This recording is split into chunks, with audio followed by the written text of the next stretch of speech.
Hey guys, welcome back to Andy's Dinosaur Reviews, and as you can see, yep, I went back to Target. I went back and grabbed some more of the How to Train Your Dragon figures, quite a few more actually, so there will be more reviews for this line. The reviews that I had posted so far seem to be pretty well liked, and a lot of people wanted to see more from the line, and since I'm kind of just falling more in love with the line, the more figures that I get, I chose to go back and grab some more, and one of the most requested was this one, which is the Dragon Volcano Island Titan Red Death figure, and I actually had many people requesting that I get a review up for this one, so I chose to do this one next. And this figure is awesome looking here so far.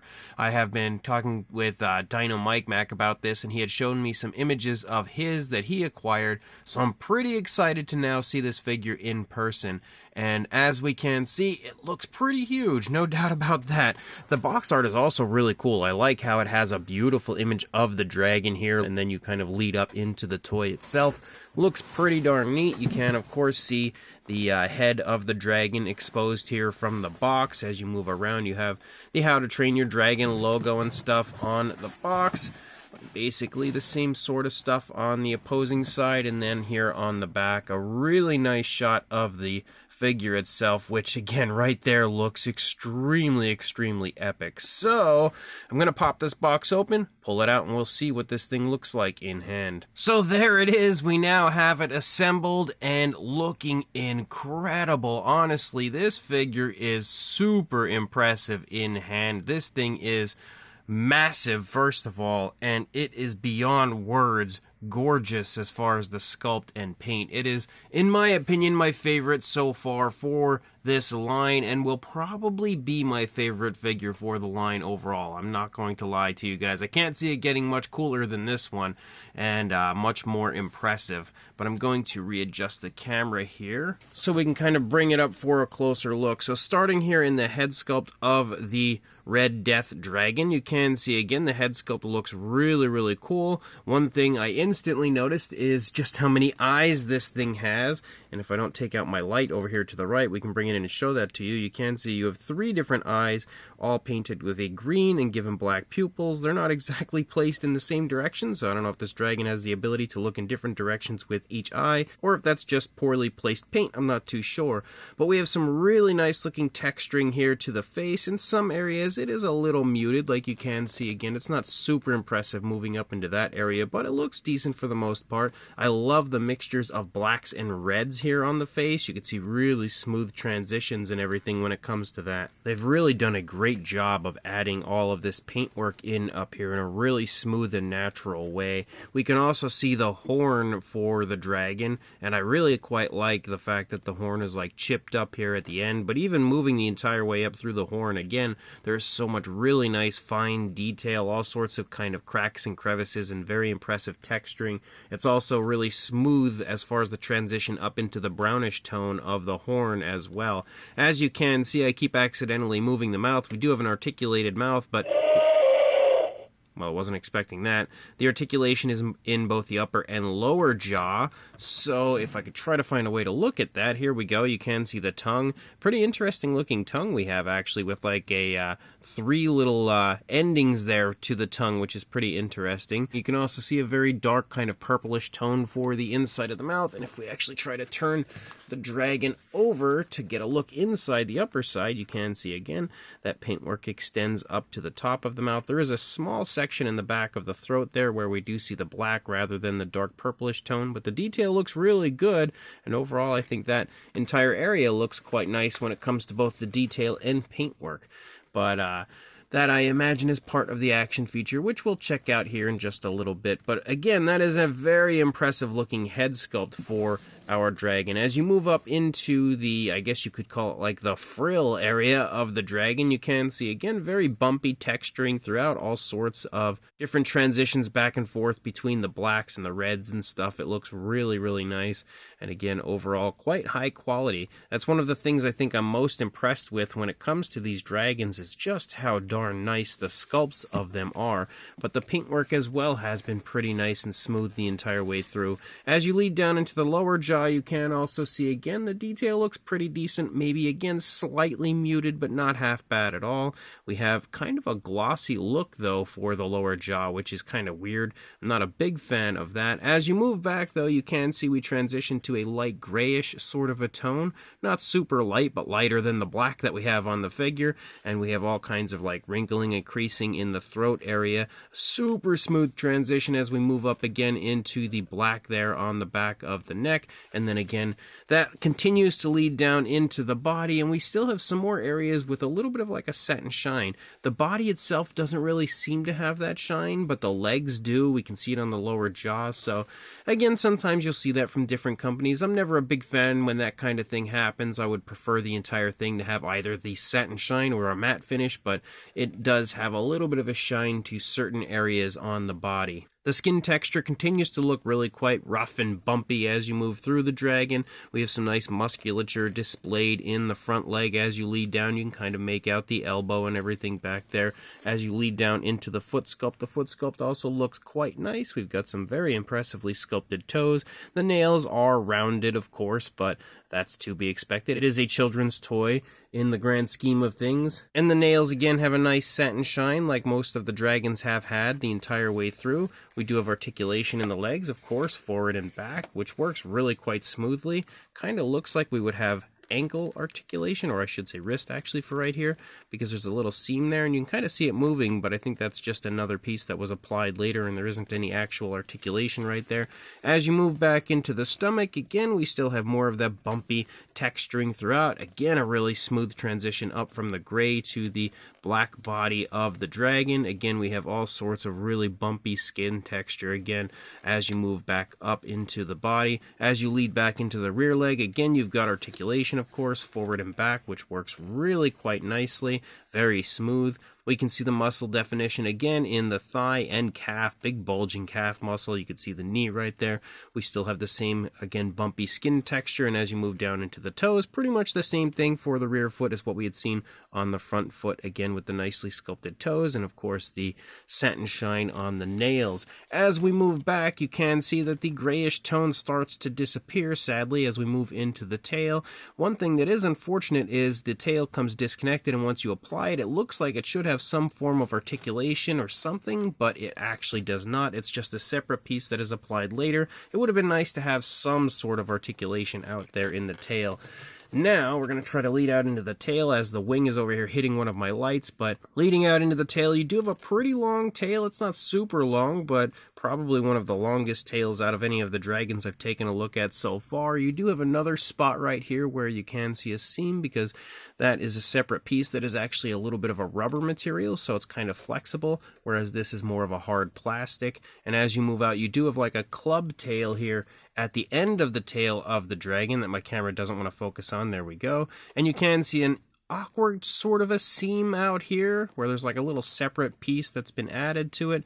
But again, it doesn't take away from the figure a whole lot because it is an action figure, and of course seams are something that you're just going to encounter. But you can see again a nice bumpy textured look to the club tail. As you move back up the dragon here and we start to look at the upper side, you can see all sorts of kind of like bumpy spikes and ridges and stuff moving off of the back of the dragon. You can also see a seam that runs along the top because the bumpy area of the dragon was definitely a different piece that was applied, you know, to the figure, and you'll continue to see that as you move up, and you see a little variation to the style of the bumpy, again, ridges and stuff here on the top of the dragon. You have like a big cluster of these bumps basically right here, but then they kind of like decrease as far as the amount as you lead down before disappearing completely, leaving, down into the tail.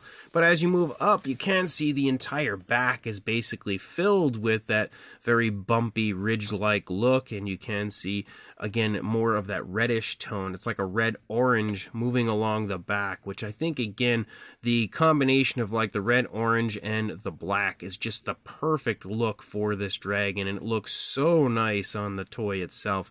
I get more and more excited to see the movie the more I dive into this toy line. We can take a look at the back of the frill here. Again, what I would say is a frill anyway for our dragon. You can take note to the fact that it is a black tone back here. One thing that is pretty cool though, you can kind of see a speckling, and as you move through the dragon, similar to what we've seen on quite a few of these figures, there is definitely a speckling added to the dragon in the dark tones of color, kind of a light sort of speckling. I think the best place to really see that is if you look at the underside of the wings. You can see that kind of light speckling that's been added here to the figure. I guess was actually, added in the creation of the material for the figure. And you can see for the wings, I like the wings a lot because we have all sorts of tears through the skin of the wings, and that's a really nice realistic touch. I would imagine, of course, replicating the way that this dragon will look in the film, but I just really love all of the different tears, giving this dragon a very impressive, rough and rugged kind of ugly sort of a look. It's a really, really perfect addition to the figure itself. And of course, we have all sorts of very nice fine detail, fine texturing and everything throughout the wing. And when we turn the dragon around, again, my apologies, it's a little bit of a big figure, so it's hard at times to kind of maneuver it around. But when you look up here at the top, one thing again that you will notice is we do have that satin shine returning like we saw in the lower jaw and on some of the legs of the dragon. But you'll also see we've got some really cool reddish tones out here on the top of the wings as well, which really help to make the tears and everything in the wings pop, I think, but also again just adds a flashiness to the dragon. And as we move through, the satin shine definitely helps to make some of the detail pop, but also kind of shows that some of the areas are again a little muted when it comes to the detailing aspect. We also have a claw up here on the wing that is painted with a variation of brown similar to the brown we had seen on the horn of our dragon. You can get a nice look at the opposing side, of course, again, the eyes and everything there in the face, as well as the very impressive look for the figure. One thing I really, really love about this is you don't see screw holes. And, so many companies nowadays just don't even bother trying to avoid the screw holes because they just don't care enough.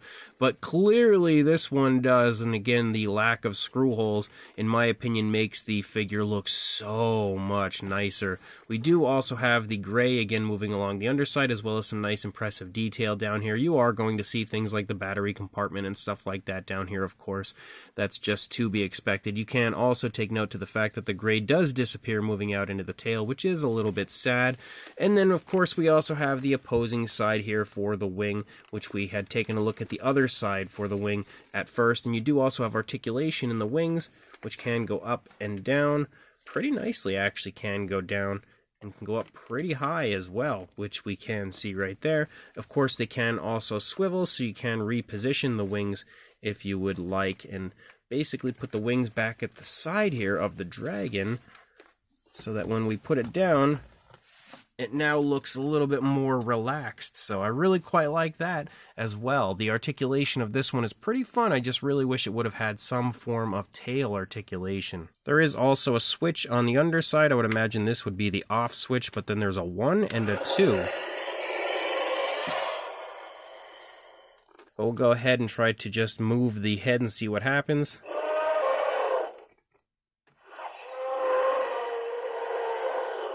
So one thing I really like that I notice is when I push the upper part of the dragon, basically like the frill area for the dragon, and I push that down, it also opens the lower jaw so it looks more impressive.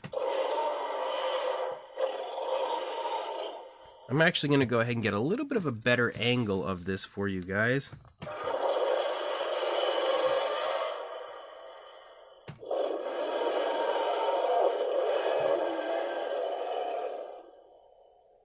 Definitely really fun noises, and I love that echo effect that you hear at the end of the roars. Also, we can see so many teeth on the inside of the mouth of the dragon. Somehow, when I was looking at the mouth earlier, I think I just kind of passed by the teeth, but it does have an absolute mountain of teeth on the inside of the mouth, making this dragon even more intimidating. So apparently I'm slow to catch on to things. I just now realized that there is actually a button here on the back. That's what that big cluster is right there. It just meshes so well in with everything else back here. I actually didn't notice it. So we can push the button.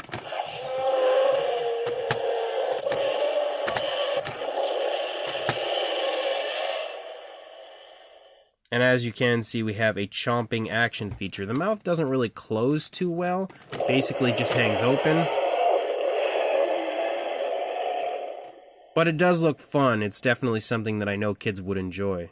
Also, the button on the underside, which did have like the 0 is for off, the 1 is try me, and the 2 is for when it's on. But there's not going to be obviously much difference between try me and it actually being on. As far as a size goes, as I already mentioned, it is huge, absolutely gigantic. For a length, I don't even know how to do this because the wing is in my way. So let's move the wing up. For a length from the snout to the tail, you are looking at about 2 feet, so about 24 inches or 61 centimeters. For a height, the highest point would be the frill area. That is at about 8 inches or 20 centimeters, maybe a hair over. And then we also have the wingspan. So if we go ahead and get a wingspan on the dragon, from one wing to the other, also about 24 inches, again 2 feet, or around 61 centimeters. That's interesting that the wingspan is the exact same as the length. But for a size comparison, there is Mr. Papo T-Rex, the Attack Pack Colovosaurus, Robert Muldoon, and the Collect Day Human Being next to our dragon, and as you can see, it is gigantic, just as I said. Easily the largest figure in the line that I have reviewed so far, and I don't know that I'm going to find any that would be bigger than this one. I think that this would be the biggest figure in the toy line as a whole, and definitely also one of the biggest figures that I've reviewed in quite some time. To continue to show you how impressively sized this figure is, here is the older Indominus that Mattel had released, which is the larger Indominus Rex next to the Red Death Dragon, and as you can see, the dragon can very much so hold its own against that Indominus. And if we bring in a T-Rex, you can see the epic Roarin' T-Rex next to the dragon, which I don't know that I can even turn the dragon enough to get like a side profile of the two. It's kind of leaning on something over here to the side, so now its rear legs are up in the air. It looks like it's actually starting to take off. But you can see next to the T-Rex, again, it is huge. It is definitely a massive, massive dragon. And then for a comparison next to the, other dragons I have reviewed so far, first of all, we have the Deadly Natter, which we can see is a whole lot smaller. And then, of course, our very small Gronkle, which you can see as well, again, is significantly smaller than this gigantic Red Death. So this brand new How to Train Your Dragon Titan Red Death figure is gigantic, and it is as epic of a dragon figure as you are going to find. By far one of the most impressive dragons that I have seen in a very long time. Definitely one of the most epic toys that I've seen in a very long time. They created themselves one of the most visually impressive figures I can imagine. Like when you walk into a toy collection room and you see this thing on a shelf, it's going to turn heads because it is gigantic and it is just so beautifully sculpted. They did a fantastic job when it comes to the fine detail. Sure, some areas look slightly muted, but for the most part the detail is pretty crisp and decent looking, like especially in the legs and, up there on the back and everything. I think it looks pretty good. Just some areas have a slightly muted look, but again, it's just minor in the grand scheme of things, and I don't think it really takes away from the overall visual of this. The paint application is also quite nicely done, especially in the head. The transitions are really smooth and natural. The coloration of this is fantastic when it comes to the way that the reds play off of the black tones, and I like the paintwork of the horn and everything, and of course the lighter tones moving along the underside. A little bit more of the lighter tone moving out into the tail, of course, would have been nice, but that's a very minor nitpick. So definitely really quite happy with the way that this one is painted. We do also have quite a bit of articulation in the jaws, the legs, as well as the wings, which is really fun, and definitely some nice posability as far as that goes. And you have an action feature, and it's the first time so far that I've seen a button on any of these, as the two other dragons I reviewed did not have buttons, and that does create some, chomping action features as well as the very cool sounds that we have. So without a doubt, an awesome, awesome figure, and for sure worth picking up. If you are interested, I will include a link in the description to where you can purchase it on Target's website, or you can, of course, grab it in store. I have no idea if these are coming to Walmart or not quite yet, but again, I acquired mine from Target, so I know you can definitely grab it from there. So make sure you check that link, pick this up if you want it, and like, comment, and subscribe, and I will see you in the next video. Thanks for watching.